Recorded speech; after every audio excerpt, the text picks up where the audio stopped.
ಬೆಂಗಳೂರು ಫಸ್ಟ್ಗೆ ಸ್ವಾಗತ. ನಾನು ಶ್ವೇತಾ. ಈಗ ಹೆಡ್ಲೈನ್ಸ್.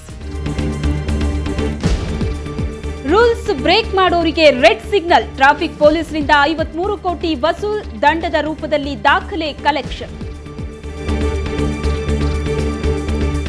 ಹಪ್ತ ನೀಡದಿದ್ದಕ್ಕೆ ರೌಡಿಗಳ ರಿವೆಂಜ್. ಮೀನಿನ ಲಾರಿಗೆ ಬೆಂಕಿ ಹಚ್ಚಿದವರ ಅರೆಸ್ಟ್. ರೌಡಿ ಶೀಟರ್ ಪಪ್ಪುಗಾಗಿ ನಡೀತಿದೆ ಸರ್ಚಿಂಗ್.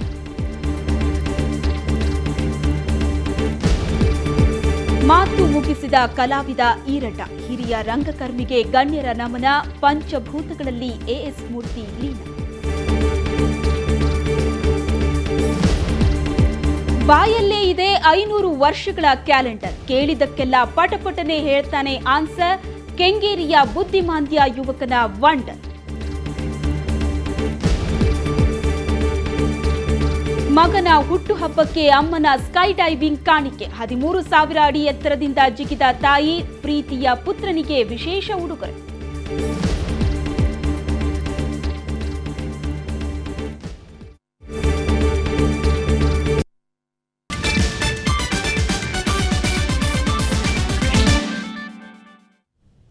ಬೆಂಗಳೂರಲ್ಲಿ ಯಾವಾಗಲೂ ಟ್ರಾಫಿಕ್ ಕಿರಿಕಿರಿ. ಇದರ ನಡುವೆ ಪೊಲೀಸರು ಸಂಚಾರ ವ್ಯವಸ್ಥೆ ಸುಗಮಗೊಳಿಸೋದಕ್ಕೆ ಪರದಾಡ್ತಲೇ ಇರ್ತಾರೆ.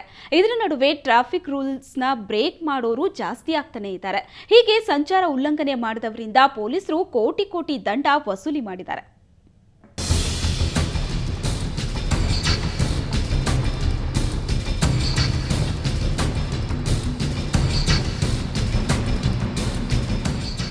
ಉದ್ಯಾನ ನಗರಿಯಲ್ಲಿ ಸಂಚಾರ ದಟ್ಟಣೆ ಹೆಚ್ಚಾಗುತ್ತಲೇ ಇದೆ. ಸದ್ಯ ಬೆಂಗಳೂರಲ್ಲಿ ನಿತ್ಯ 42 ಲಕ್ಷ ವಾಹನಗಳು ಓಡಾಡುತ್ತಿವೆ.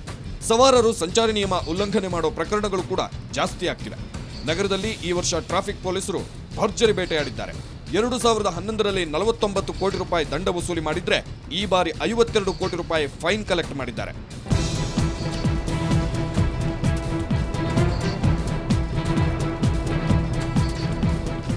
ಸಾರ್ವಜನಿಕರು ಸಂಚಾರಿ ನಿಯಮಗಳ ಪೈಕಿ ಹೆಚ್ಚು ಉಲ್ಲಂಘನೆ ಮಾಡಿರುವ ವಿವರ ಹೀಗಿದೆ.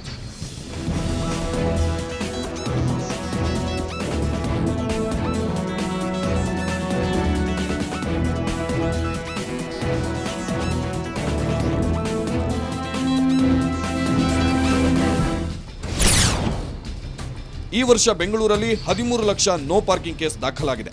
ಇದರಲ್ಲಿ ಪೊಲೀಸರು 13 ಕೋಟಿ ರೂಪಾಯಿ ವಸೂಲಿ ಮಾಡಿದ್ದಾರೆ. 3.5 ಲಕ್ಷ ಸಿಗ್ನಲ್ ಜಂಪ್ ಮಾಡಿರೋ ವಾಹನ ಸವಾರರಿಂದ 4 ಕೋಟಿ ರೂಪಾಯಿ ದಂಡದ ಹಣವನ್ನು ಸಂಗ್ರಹಿಸಲಾಗಿದೆ. ಜೊತೆಗೆ ಕೇಂದ್ರದ ಮೋಟಾರ್ ಕಾಯ್ದೆ ಮತ್ತು ರಾಜ್ಯ ಸರ್ಕಾರದ ಸಂಚಾರ ಕಾಯ್ದೆಯಡಿ ಸಂಚಾರ ನಿಯಮಗಳನ್ನು ಉಲ್ಲಂಘಿಸಿದವರ ವಿರುದ್ಧ ಸುಮಾರು 31 ಲಕ್ಷ ಪ್ರಕರಣಗಳನ್ನು ದಾಖಲಿಸಲಾಗಿದೆ. ಇದರಿಂದ ಸುಮಾರು 34 ಕೋಟಿಗೂ ಹೆಚ್ಚು ಹಣ ವಸೂಲಿ ಮಾಡಲಾಗಿದೆ. ಅಂದರೆ ಲಾಸ್ಟ್ ಇಯರ್ಗಿಂತ ಜಾಸ್ತಿ ದಂಡ ವಸೂಲಿ ಆಗ್ತಾ ಇದೆ. ಅಂದರೆ ಈ ವರ್ಷ ಎಂಡಿಗೆ ಮೋಸ್ಟ್ಲಿ 52 ಕೋಟಿ ಆಗ್ಬೋದು. ಸೊ ಅದರಿಂದ ದಂಡ ಅಂತೂ ಜಾಸ್ತಿನೇ ಇದೆ. ಜಾಸ್ತಿ ಅದು ರಾಂಗ್ ಪಾರ್ಕಿಂಗಲ್ಲಿ.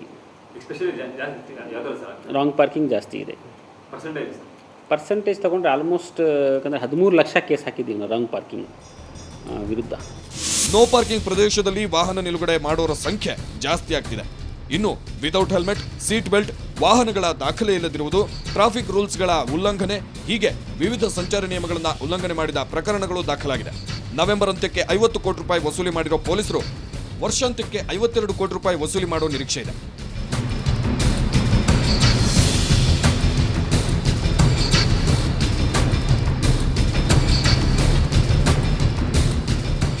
ಬೆಂಗಳೂರಿಂದ ಕ್ಯಾಮರಾಮನ್ ಶಿವಕುಮಾರ್ ಜೊತೆ ರವಿಕುಮಾರ್, ಸುವರ್ಣ ನ್ಯೂಸ್. ರಸಲ್ ಮಾರ್ಕೆಟ್ ಬಳಿ ಮೊನ್ನೆ ಮೀನಿನ ಲಾರಿಯೊಂದು ಹೊತ್ತಿ ಉರಿದಿತ್ತು. ದುಷ್ಕರ್ಮಿಗಳು ಮಂಗಳೂರಿನಿಂದ ಬಂದಿದ್ದ ಲಾರಿಗೆ ಬೆಂಕಿ ಹಚ್ಚಿ ಪರಾರಿಯಾಗಿದ್ರು. ಆರೋಪಿಗಳ ಬೆನ್ನು ಹತ್ತಿದ್ದ ಪೊಲೀಸರು ಕೊನೆಗೂ 5 ಮಂದಿಗೆ ಬೇಡಿ ತೊಡಿಸಿದ್ದಾರೆ.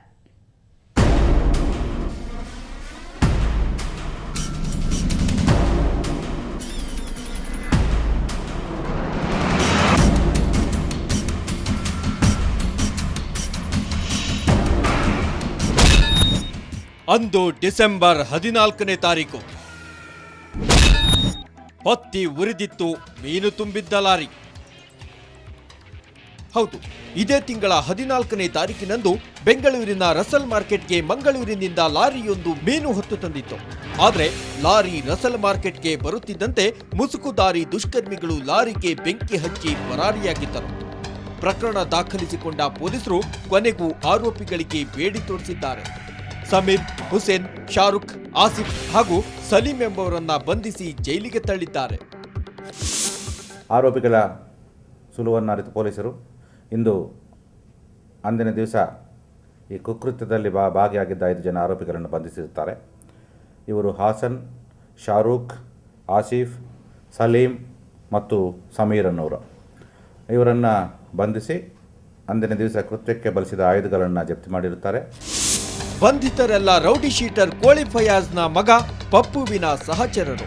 ಪಪ್ಪು ಹಾಗೂ ಆತನ ಸಹಚರರು ರಸಲ್ ಮಾರ್ಕೆಟ್ನಲ್ಲಿರುವ ವ್ಯಾಪಾರಸ್ಥರ ಬಳಿ ಈ ಹಿಂದೆ ಹಪ್ತಾ ವಸೂಲಿ ಮಾಡ್ತಿದ್ದರು. ಆದರೆ ಇದನ್ನ ವಿರೋಧಿಸಿ ಅಲ್ಲಿನ ವ್ಯಾಪಾರಸ್ಥರು ಶಿವಾಜಿನಗರ ಪೊಲೀಸ್ ಠಾಣೆಯಲ್ಲಿ ದೂರು ನೀಡಿದ್ದರು. ಇದೇ ದ್ವೇಷದ ಹಿನ್ನೆಲೆಯಲ್ಲಿ ಪಪ್ಪುವಿನ ಕಡೆಯವರು ಮೀನಿನ ಲಾರಿಗೆ ಬೆಂಕಿ ಹಚ್ಚಿದ್ದಾರೆ. ಇದು ಆರೋಪಿ ಪಪ್ಪು ಎಂಬವನು ಅವನು ಸಹ ಮೀನಿನ ವ್ಯಾಪಾರಿಯಾಗಿದ್ದು, ಆ ಮೀನು ವ್ಯಾಪಾರಕ್ಕೆ ಸಂಬಂಧಪಟ್ಟಂತೆ ಅವರಲ್ಲಿ ಇವನು ದಾಂಧಲೆ ಮಾಡಲಿಕ್ಕೆ ಹೋಗಿದ್ದಾನೆ. ಅಂದಿನ ದಿವಸ ಏನು ಒಂದು ಮೀನಿನ ಕ್ಯಾಂಟರ್ ಬಂದಿದೆ, ಆ ಮೀನು ಸಪ್ಲೈ ವಿಷಯದಲ್ಲಿ ಒಂದು ಜಗಳ ಮಾಡಿ ಅವರಿಗೆಲ್ಲ ಹೊಡೆದು ಗಲಾಟೆ ಮಾಡಿರ್ತಾನೆ. ಈ ಸಂಬಂಧ ಪ್ರಕರಣ ದಾಖಲಾಗಿದೆ. ಶಿವಾಜಿನಗರ ಪೊಲೀಸರು 5 ಆರೋಪಿಗಳನ್ನ ಬಲೆಗೆ ಬೀಳಿಸುವುದರಲ್ಲಿ ಯಶಸ್ವಿಯಾಗಿದ್ದಾರೆ. ಆದರೆ ಘಟನೆಯ ಮುಖ್ಯ ರೂವಾರಿ ಪಪ್ಪು ಮಾತ್ರ ಇನ್ನೂ ಪತ್ತೆಯಾಗಿಲ್ಲ. ಆತನಿಗಾಗಿ ಪೊಲೀಸರ ಜಾಲಾಟ ಮುಂದುವರೆದಿದೆ. ಬೆಂಗಳೂರಿನಿಂದ ಕ್ಯಾಮರಾಮನ್ ಅನಿಲ್ ಜೊತೆ ದತ್ತರಾಜ್ ಪಡ್ಕೋಣೆ, ಸುವರ್ಣ ನ್ಯೂಸ್.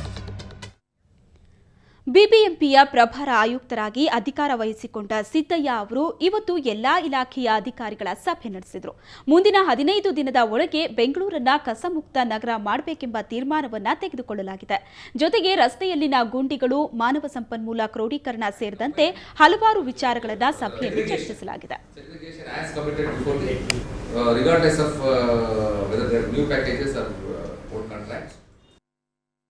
ಪರ್ಯಾಯವಾಗಿ ನಾವು ಈ ಲ್ಯಾಂಡ್ ಫಿಲ್ ಸೈಟ್ಸ್ ಅಂತ ಹೇಳ್ತೀವಿ, ನಾವು ಡಂಪ್ ಸೈಟ್ಸು, ಈ ಮಣ್ಣೂರಲ್ಲಿ ನಮಗೆ ಸಮಸ್ಯೆ ಇದೆ, ಮವಳ್ಳಿಪುರಂ ಸಮಸ್ಯೆ ಇದೆ. ಹಾಗಾಗಿ ಹೊಸ ಜಾಗಗಳ ಒಂದು ಗುರುತು ಮಾಡೋದು, ಅವುಗಳನ್ನ ಆದಷ್ಟು ಜಾಗ್ರತೆಯಾಗಿ ನಮ್ಮ ವಶಕ್ಕೆ ತೆಗೆದುಕೊಂಡು ಪರ್ಯಾಯ ವ್ಯವಸ್ಥೆ ಮಾಡಬೇಕು.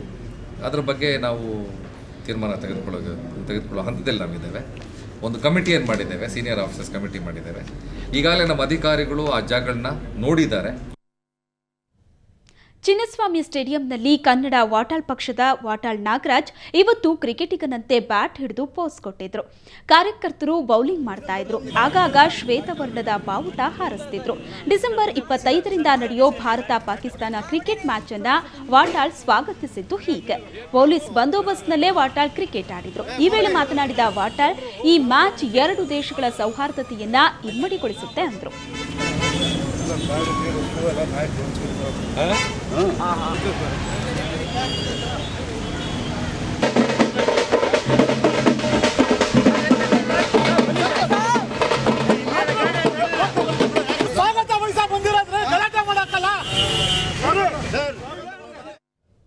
ಬ್ರೇಕ್ನ ನಂತರ ಬೆಂಗಳೂರು ಫಸ್ಟ್ ಮುಂದುವರಿಯುತ್ತೆ.